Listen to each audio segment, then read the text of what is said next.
Guys, welcome back to my YouTube channel. So ಎಲ್ಲರೂ ಹೇಗಿದ್ದೀರಾ? I hope ಎಲ್ಲರೂ ಚೆನ್ನಾಗಿದ್ದೀರಾ ಅಂತ ನಾನು ಅಂದ್ಕೊಂಡಿದ್ದೀನಿ.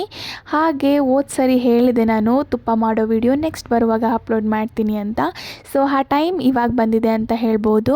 ಆ್ಯಂಡ್ ನಾನು ಇವತ್ತು ತುಪ್ಪ ಮಾಡ್ತಾಯಿದ್ದೀನಿ. ಅದನ್ನು ಹೇಗೆ ಮಾಡೋದು ಅಂತ ನಿಮಗೆ ತಿಳಿಸ್ಕೊಡ್ತಾ ಇದ್ದೀನಿ ಇವತ್ತು. ಹಾಗೆ ವಿಡಿಯೋ ಸ್ಟಾರ್ಟ್ ಮಾಡೋಕ್ಕಿಂತ ಮುಂಚೆ ನೀವು ಇನ್ನೂ ನನ್ನ ಚಾನಲ್ಗೆ ಸಬ್ಸ್ಕ್ರೈಬ್ ಆಗಿಲ್ಲ ಅಂದರೆ ಈಗಲೇ ಹೋಗಿ ಬೇಗ ಸಬ್ಸ್ಕ್ರೈಬ್ ಮಾಡ್ಕೊಳ್ಳಿ ಅಂತ ಹೇಳ್ತಾ ವಿಡಿಯೋ ಸ್ಟಾರ್ಟ್ ಮಾಡೋಣ ಬನ್ನಿ. ಫಸ್ಟ್ ನಾನಿಲ್ಲಿ ಬೆಣ್ಣೆ ತೆಗೆದು ಇಟ್ಕೊಂಡಿದ್ದೀನಿ. ಸೊ ಅವತ್ತೇ ಹೇಳಿದ್ದೆ ಬೆಣ್ಣೆ ಹೇಗೆ ಮಾಡೋದು, ಮನೇಲೆ ಹೇಗೆ ತೆಗೆಯೋದು ಅಂತ. ಇನ್ನು ನೀವೇನಾದರೂ ನೋಡಿಲ್ಲ ಅಂದರೆ ಬೇಗ ಈಗಲೇ ಹೋಗಿ ನೋಡ್ಕೊಂಬನ್ನಿ. ನಾನು ಅದನ್ನು ತೆಗೆದು ಇವತ್ತು ತುಪ್ಪ ಮಾಡೋಣ ಅಂತ ತೆಗೆದಿದ್ದೀನಿ. ಯಾಕಂದರೆ ಮನೇಲೂ ಎಲ್ಲ ತುಪ್ಪ ಖಾಲಿ ಆಗಿದ್ರಿಂದ ಇವತ್ತು ಮಾಡೋಣ ಅಂದ್ಕೊಂಡು ನಾನು ತಗೊಂಡೆ. ಸೊ ಇವಾಗ ನಾನಿಲ್ಲಿ ಸ್ಟವ್ ಆನ್ ಮಾಡಿ ಒಂದು ಪಾತ್ರೆಯಲ್ಲಿ ಬೆಣ್ಣೆನ ಕಾಯಿಸ್ಕೊಳ್ತಾ ಇದ್ದೀನಿ. ಸೊ ಬೇಗನೆ ಪಾತ್ರೆ ಕಾದ ತಕ್ಷಣ ಬೆಣ್ಣೆ ಕಾದ್ಬಿಡುತ್ತೆ.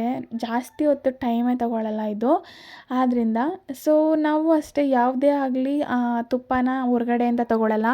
ಆಲ್ಮೋಸ್ಟ್ ಎಲ್ಲ ಮನೇಲೇ ಮಾಡ್ಕೊಳ್ತೀವಿ. ಸೊ ಆಚೆ ಅಷ್ಟು ಪ್ಯೂರ್ ಇರಲ್ಲ ಅನಿಸುತ್ತೆ ನಮಗೆ. ಸೊ ಈ ಕಡೆ ಬೆಣ್ಣೆ ಕೂಡ ಕಾಯ್ತಾ ಇರಲಿ. ಹಾಗೆ ನಾನು ಸ್ವಲ್ಪ ತಗೊಂಡೆ ಮೆಂತ್ಯನ. ಅದನ್ನು ಹಾಗೆ ಹುರಿದು ಕುಟ್ಕೊಳ್ಳೋಣ ಅಂದ್ಕೊಂಡು ತಗೊಂಡೆ. ಹಾಗೆ 2 ಲವಂಗ ಹಾಕ್ಕೊಳ್ತಾ ಇದ್ದೀನಿ. 2 ಜೊತೆಗೆ ಕುಟ್ಟಿ ಪುಡಿ ಮಾಡೋಣ. ಸೊ ಇದೆಲ್ಲ ಹಾಕೋದ್ರಿಂದ ತುಪ್ಪ ತುಂಬಾ ಚೆನ್ನಾಗಿ ಬರುತ್ತೆ ಅಂತಲೇ ಹೇಳ್ಬೋದು. ಸೊ ಹೊರಗಡೆ ಇದೆಲ್ಲ ಆ್ಯಡ್ ಮಾಡ್ತಾರೆ ಅಂತ ನನಗಂತೂ ಅನಿಸಲ್ಲ. ನಾವು ಮನೇಲಿ ಮಾಡಬೇಕಾದ್ರೆ ಯಾವಾಗಲೂ ಹೀಗೆ ಮಾಡೋದು. ಈ ಕಡೆ ಬೆಣ್ಣೆ ಕೂಡ ತುಂಬ ಚೆನ್ನಾಗಿ ಕರ್ಗೋಗಿದೆ. ಆ್ಯಂಡ್ ಆಗಲೇ ಕುಟ್ಟಿ ಪುಡಿ ಮಾಡಿರೋ ಅಂತಹ ಮೆಂತ್ಯ ಹಾಗೆ ಲವಂಗ ಪೌಡರ್ನ ನಾನಿಲ್ಲಿ ಆ್ಯಡ್ ಮಾಡ್ಕೊಳ್ತಾ ಇದ್ದೀನಿ. ಸೊ ಇದನ್ನೆಲ್ಲ ಹಾಕಿ ಮಿಕ್ಸ್ ಮಾಡ್ಕೊಳ್ಳಿ. ಹಾಗೆಯೇ ತುಂಬ ಚೆನ್ನಾಗಿ ಬೇಯಿಸ್ಬೇಕು ಬೆಣ್ಣೆನ. ಅದು ಎಣ್ಣೆ ಥರ ಆಗೋ ತನಕನೂ ಬೇಯಿಸ್ಕೊಳ್ಬೇಕು ಬೆಣ್ಣೆನ. ನೋಡಿ ಅದನ್ನು ಹಾಕಿದ ತಕ್ಷಣ ಹುಕ್ ಬರ್ತಿದೆ. ನೀವು ಇಟ್ಕೋಬೇಕಾದ್ರೆ ದೊಡ್ಡ ಪಾತ್ರೆಯಲ್ಲೇ ಇಟ್ಕೊಳ್ಳಿ. ನಾನು ಚಿಕ್ಕದು ಸಾಕು ಅಂತ ಹಾಗೆ ಇಟ್ಕೊಂಡೆ.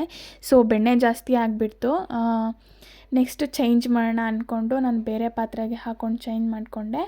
ಸೊ ಇವಾಗ ನಾನಿಲ್ಲಿ ಆ್ಯಡ್ ಮಾಡ್ತಾಯಿದ್ದೀನಿ ಸ್ವಲ್ಪ ಚಿಟಕಿ ಉಪ್ಪನ್ನ ನೀವು ಹಾಕೋಬೇಕಾಗುತ್ತೆ. ಅದನ್ನು ಹಾಕಿ ಮತ್ತೆ ಎಲ್ಲ ಮಿಕ್ಸ್ ಮಾಡಿಕೊಂಡು ನಾನು ಹಿಡ್ಕೊಂಡಿದ್ದೀನಿ. ಹಾಗೆ ಮತ್ತೆ ಸ್ವಲ್ಪ 3-4 ಬೆಳ್ಳುಳ್ಳಿನ ನಾನು ಹಾಕ್ಕೊಳ್ತಾ ಇದ್ದೀನಿ. ಇದೆಲ್ಲ ಹಾಕ್ಕೊಳ್ಳೋದ್ರಿಂದ ತುಂಬಾ ಬೆನಿಫಿಟ್ಟು. ಹಾಗೆ ಕರಿಬೇವನ್ನು ಕೂಡ ನಾನಿಲ್ಲಿ ಆ್ಯಡ್ ಮಾಡ್ಕೊಳ್ತಾ ಇದ್ದೀನಿ. ಸೊ ಎಲ್ಲ ಆ್ಯಡ್ ಮಾಡಿ ಚೆನ್ನಾಗಿ ಬೇಯಿಸ್ಕೋಬೇಕು. ನೀವು ಚೆನ್ನಾಗಿ ಬೇಯಿಸಿದಷ್ಟು ತುಪ್ಪ ಚೆನ್ನಾಗಾಗುತ್ತೆ ಅಂತಲೇ ಹೇಳ್ಬೋದು.